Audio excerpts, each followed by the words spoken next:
So it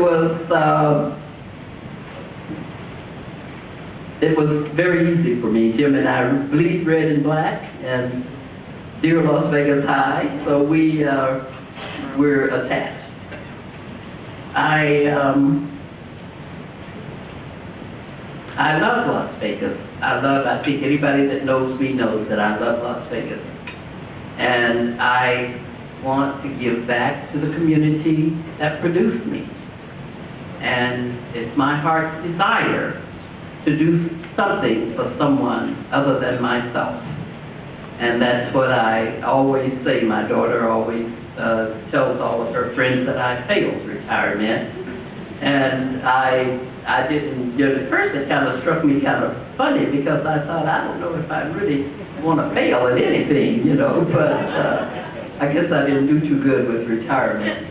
Not doing too good with this presentation either, but I do want my daughter, who is mini-me, to stand again, and please recognize her. Because everybody that knows me knows that I love her as much as I do life itself. And she's my only daughter. She was born when I was very young, and we've gone through a lot of growing up together. So we are definitely attached at the hip. Now, Fred,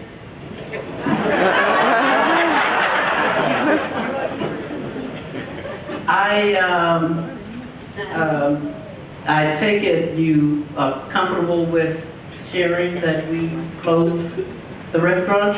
Okay. Well, we're going to take a stab at that again, except this time you might not be able to have anything to say, because I probably can entertain you for a few hours, and I will tell you about yourself. And Gina wasn't too hard on me, so I'm not going to give her a bad time. But, we are kinfolk, and I am her aunt. Betty was giving me a bad time because Gina was nagging her about going to Washington for one of the balls. And I told Betty, I said, well, Betty, if you don't want to go, I'll go in your place. And Dina agreed to it, so Betty went shopping and found her address and decided she would go.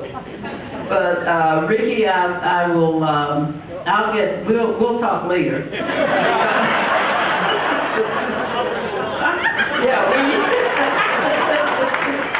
You stop and get a case, and then we'll visit.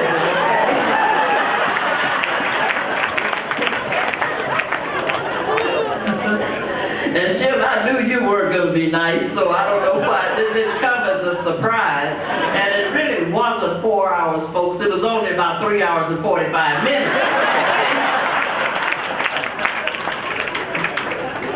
But we have fun, and I tell you, it means a lot to me to be able to spend the holidays with Jim and his family. When he first invited me over, I thought I was going to this big auditorium with all of these people, and they were going to have guides to get me over to my table, and I walked in, and Jim was in the kitchen bothering Beverly because she was trying to finish the dinner, and I kept waiting for everybody to come in. I knew I was kind of early, and then all of a sudden I realized, oh, nobody else is coming, so I So it's really very special to me to be able to spend the holiday with you and your family, and I do appreciate it. Well, that's about it for me.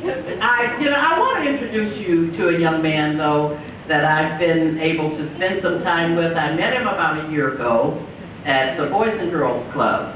And you know how there was something about me that he just kind of followed me around, and everywhere I went, he was always there.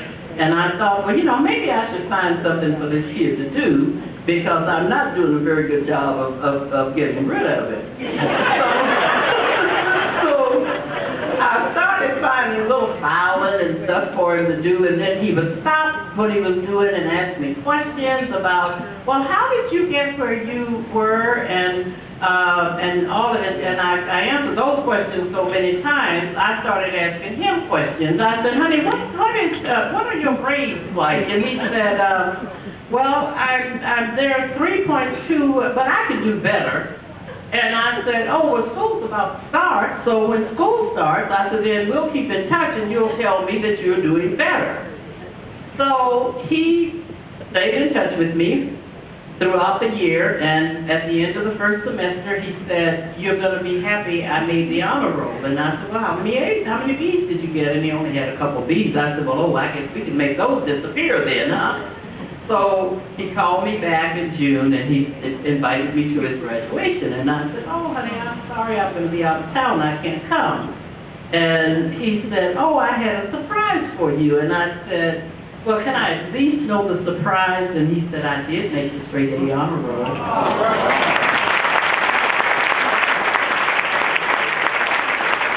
So my next question was, did you get any scholarships? And he said, no. Well, of course, I was incensed. I don't know how these counselors can let an A student go without getting scholarships, but I'm happy to tell you that he is in college, and he's here tonight with his family. Please stand. This is Martha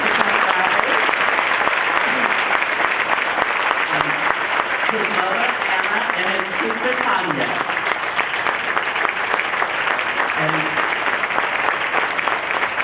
And it was so neat when we were walking out of the college, and he had his little papers in his hand, and he said, I'm in college. And he looked at me and he said, I'm the first person in my family to go to college.